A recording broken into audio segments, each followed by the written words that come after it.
Joining us now is Bob Cusack, editor-in-chief for The Hill, to make sense of it all. Welcome back, Bob. Hey, Laura. Any movement on that immigration deal that you're hearing about?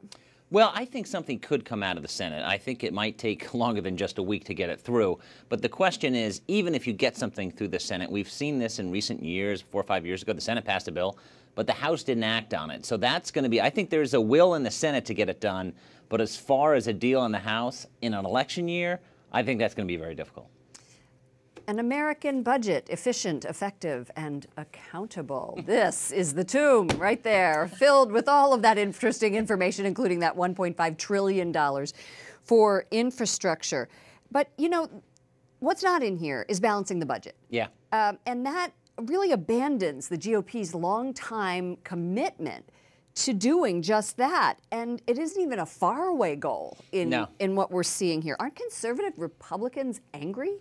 Well, I've talked to some conservatives, and you know what they're talking about? They're talking about when President George W. Bush was in the White House and Congress was controlled by Republicans. And what happened? Spending went through the roof. So they are concerned about this transportation plan, especially after passing this budget bill, which many conservatives voted against, as well as the tax cut plan, which we're talking trillion-dollar deficits. The official deficit statement will be released in October, right before the election, and it's likely going to be over $1 trillion.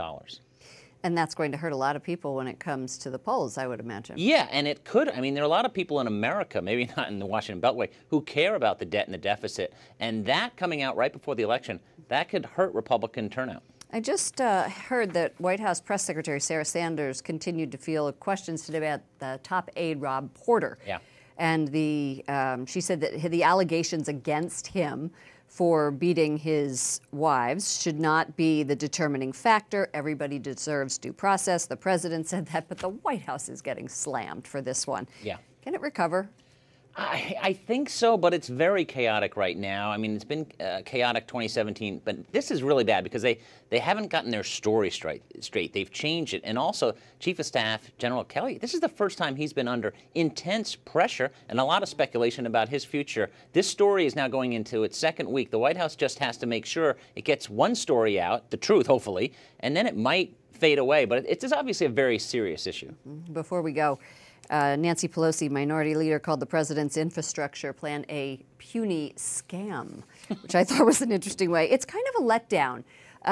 It is, because $200 billion of that $1.5 trillion is federal money. That's it. Yeah. So are we going to be able to see? I don't understand if we could actually see Senate Democrats get on board with this. I don't think so. And you know, $200 billion, that's too much for conservatives, but it's nowhere near enough for Democrats. So even though this is an issue that could have attracted bipartisanship, a lot of people said maybe Trump should have started with transportation right after getting sworn into office. I don't see this moving very far. All right. Thank you so much, Bob Cusack, editor-in-chief for The Hill. Thanks, Laura.